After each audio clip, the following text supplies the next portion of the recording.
Alright, on to the caves. This is probably going to be annoying as hell to deal with, but we'll see how long it takes for me to get frustrated enough by it to start fast-forwarding. Wow! Not even 5 steps in and we're attacked by a Zubat. If nothing else, these caves are going to make it a lot quicker for us to grind out levels. Now, I honestly do like Zubats, even though they're annoying to have to deal with, and when the player uses them, they never feel quite as annoying to our opponents. And, wow! Really should have remembered that one of them first moves that they know does super effective damage to grass types. Again, I usually grab a fire starter, so me picking up Pokemon other than that as my starter is kind of throwing me off in some odd ways. It's almost like going through the game completely fresh, even if the game as a whole hasn't actually changed much. I actually kind of recommend doing a playthrough of a game where you don't pick your usual starter, just to give the overall journey a different feel. Going to give Zubat here a throwaway name, since I'm not all that likely to actually use them, even if I do like Zubats. They're not terrible in the first generation. It's just that it feels like something's missing before their third form Crobat becomes a thing.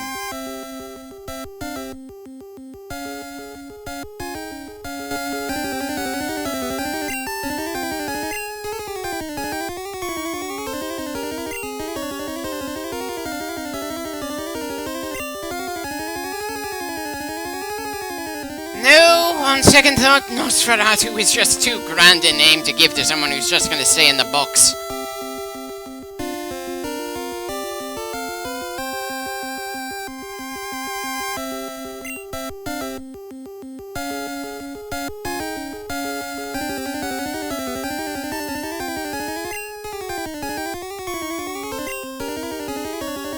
Yikes! Mephisto also sounds way too grand for someone who's not gonna have any frontline role at all. Sorry for taking so much time trying to think of a nickname for a Pokemon we're never gonna see again on this team. I'll try to avoid capturing things that I have no intention of ever using in later Pokemon games when I get to them. It just gets a little tough to say no to some of the ones you actually like, though. Especially Zubat in the first game for me, because while he's missing that nice third form, I still do like the first and second forms. My biggest argument to myself for not putting him on this team is the fact that we've already got 2 poison types in Phyllis and Kohaku in the main roster, and they aren't ever gonna leave it. 2 poison types in a generation when the psychic type is brokenly powerful and we have to worry about Sabrina somewhere around the middle of the game. She is just gonna be an absolute demon when we get to her.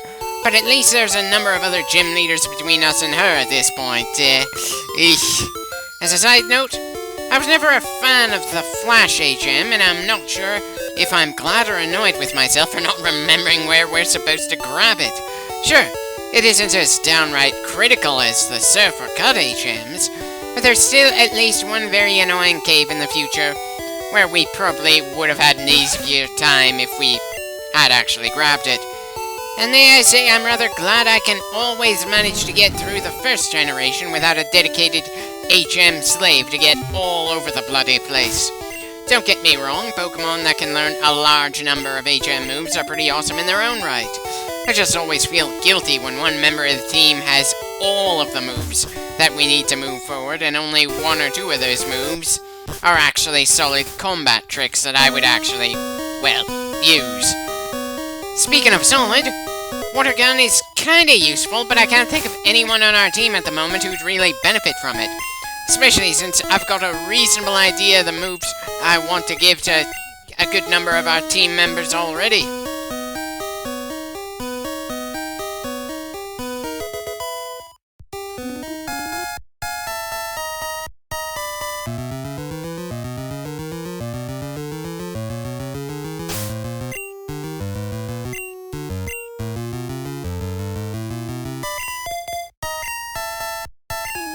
Actually, kinda surprised that we haven't seen any random encounters despite walking so much in this cave this time. Guess that's part of why they call them random. You can't predict when you're gonna arrive at all, and you just worry your every step is gonna trigger the next one.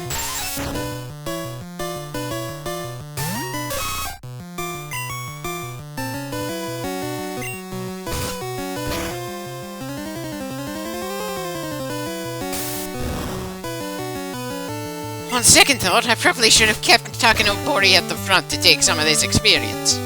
Then it's not like I could tell the guy was a bug trainer based on what we saw in the overworld. It could have been another guy with another level 14 relative for all I knew. Anyway, Kawaku has made it to the Ace Club. That makes 4 out of 7 of the Pokemon that we've got that have scored at all have 5 or more wins. That's actually not a bad ratio. Though it's not like the ones who are always going to be in the box are going to have a chance to prove themselves in any way, shape, or form.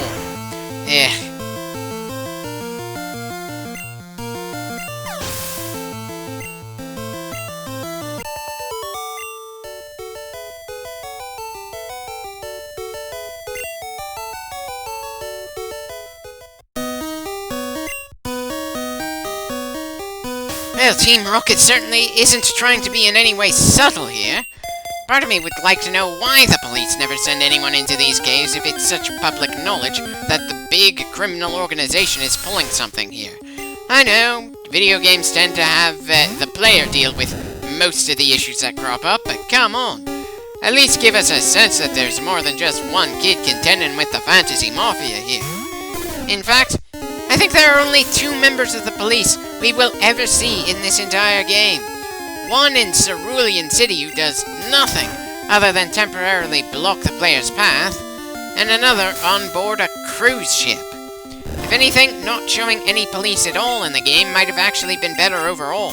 Then I wouldn't feel so annoyed, wondering what the adults are doing as a supposedly 10-year-old rips through what's supposed to be a well-established crime group in his first year as a trainer.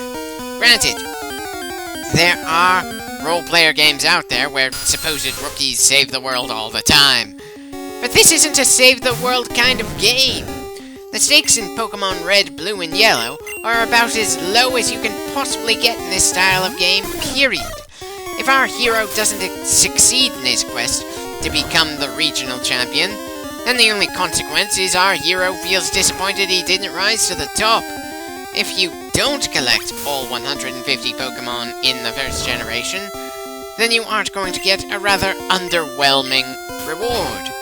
Unlike many of the later games, there are no disasters for you to avert. And ironically, I dropped out of the Pokemon series games as a kid after playing through the 3rd generation, and that was the first one to have some world-shaking events actually happen. It's not that I didn't like what I've seen and heard about the later generations all that much, though X and Y don't sound all that great, and Sword and Shield was a downright train wreck compared to everything else. It's that I was drawn into the Pokemon series by its lack of stakes, unlike games like Final Fantasy, Tales of, and numerous others. I've probably already mentioned that in a previous clip, really, but my point still stands. Pokemon's world is interesting, but for the most part, the characters are rather basic. Their interactions, nothing all that special, and so raising the stakes to something like, these guys want to destroy all life in the region somehow, really doesn't play into the series' strengths. It's probably why no other team in the franchise really measures up to what Team Rocket felt like for the first 2 generations. Everyone else had grand plans that they go through, with questionable levels of competence. Team Rocket's motives are just as simple, I somehow see money from this. Hell, for all I know, the guy we bought Takenobori from was a member of Team Rocket, and I'm okay with partially funding the villains in this game.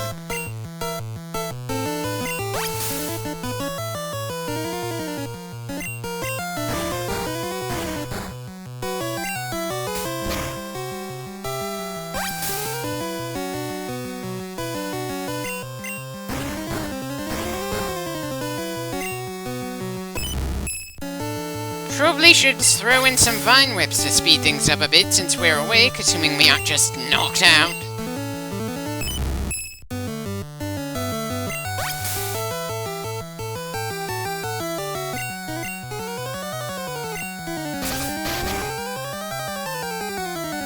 Okay, not as much damage as I was hoping, but I suppose our stats were lowered while we were asleep. Though considering the term for when a Pokemon is out of health is being unconscious, how do you manage to stay, conscious, while still being given the status asleep? It's just one of those minor things that itches at me occasionally.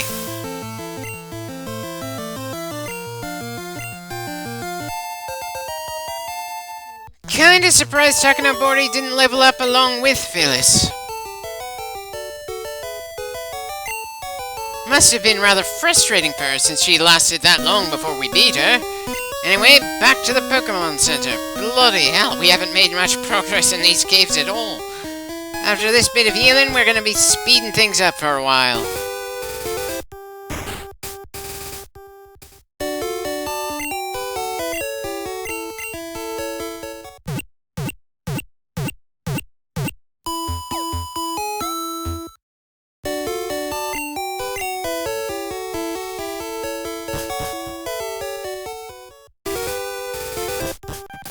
And great, now I'm starting to wonder if I should just always fast forward when getting into a cave in this series.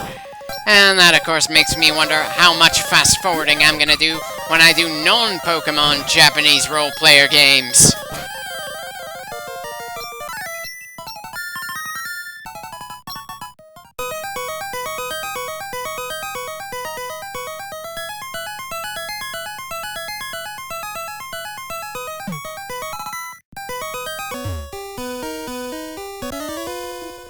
Bit of a shame we don't have the option to try asking for directions when interacting with people here, so the majority of our interactions with people aren't just battle-related.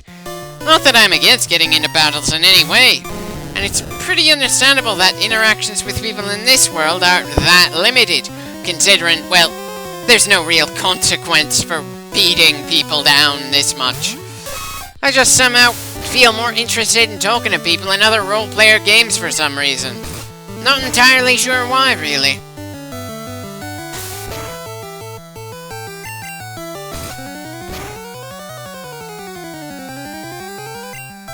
And that's another one for Kohaku. That's 6 trainer wins for him and 40 overall for the team.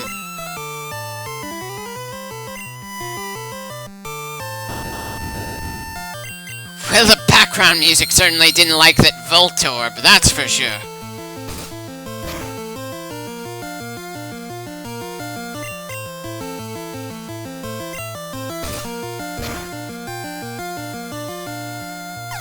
Make that 7. Welcome to level 14, little guy. Well, I suppose Poison Sting is going to be fine against ghosts, since they can at least be touched by it, but it's still not really a great move.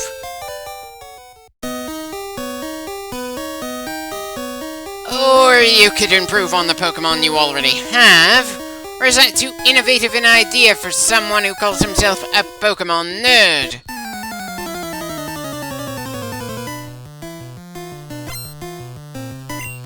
Really wish I had a better idea of what to expect from the trainers we go up against in the overworld.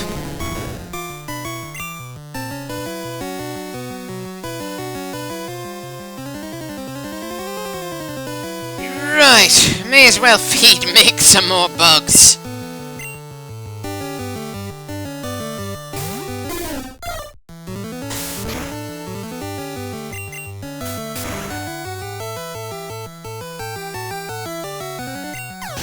It almost feels cruel to throw a Spearow at bug types, but considering none of these bug trainers are letting their Pokemon grow as high as possible, it's hard to feel all that much sympathy as we rip through them. And while I'm at it, I'm kind of getting annoyed that a Magikarp has no offensive moves for quite a while here at the start.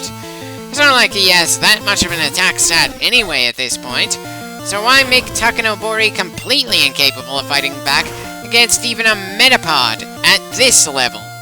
And to make matters even worse, another later member of the Finnish team I have in mind also doesn't have an attack move at the start. Ugh. So much self-inflicted pain when it comes to grinding around here.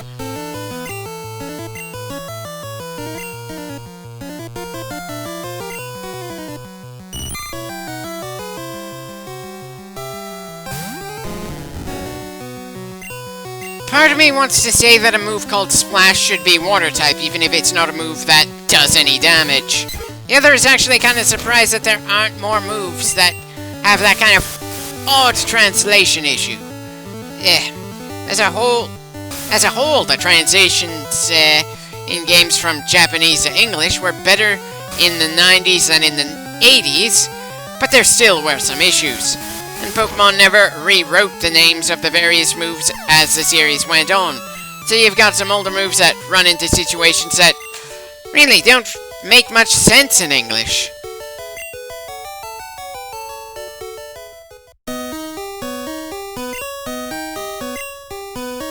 Indeed it can! Unfortunately, we aren't going to have our Zubat in this game actually do much. I might give a Zubat to Blue Team at some point to make up for that to a degree, and I'm definitely gonna have one as a major member in the second generation. Again, without Crobat in the evolutionary line, it just wouldn't feel right to me.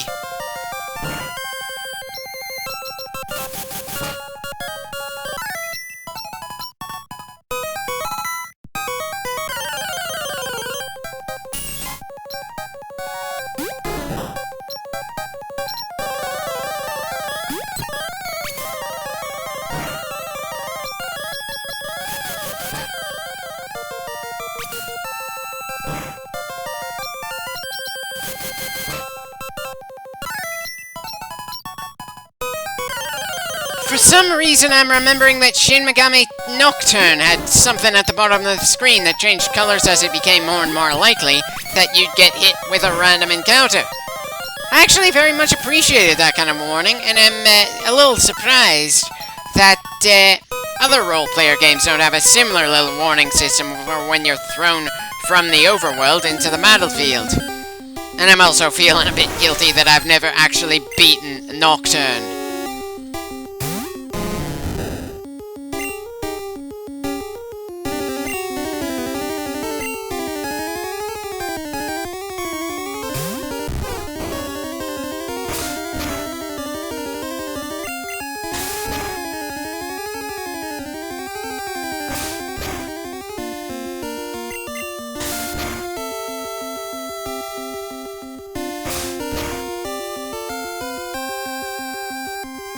Paris isn't exactly one of the toughest Pokemon, though it's a step up from Caterpie and Weedle. In fact, I distinctly recall a playthrough where I tried specifically to use a Parasect and a Haunter against Sabrina's gym, since Bug and Ghost types were supposed to be strong against Psychics. Haunter was ripped to shreds, because of course the only ghosts around were also Poison type, something weak to Psychics. And, well, the ghost moves didn't actually touch the damn Psychics for some reason. Parasect did a good job, even if none of his actual bug moves actually hit all that hard. If anything, I think the Raticate on that team did more damage than Parasect. Think I'll name this one Cordyceps. That interesting kind of fungus I learned about after going through Last of Us. Well, I'm probably gonna be misspelling that. Not sure when I'm gonna get around to LPing Last of Us, and I'm even less sure if I'm ever going to get to the sequel of it. Anyway, one more quick battle and then I'll call it a day. Sure, we haven't made all that much progress, and I'm kinda surprised we haven't run into a Geodude just yet, but hey, it's not like we're sitting around and doing absolutely nothing here. Once we get a good number of level 16 team members, we're heading back to the stadium. The only question is, will we get to the stadium before or after we reach Cerulean City?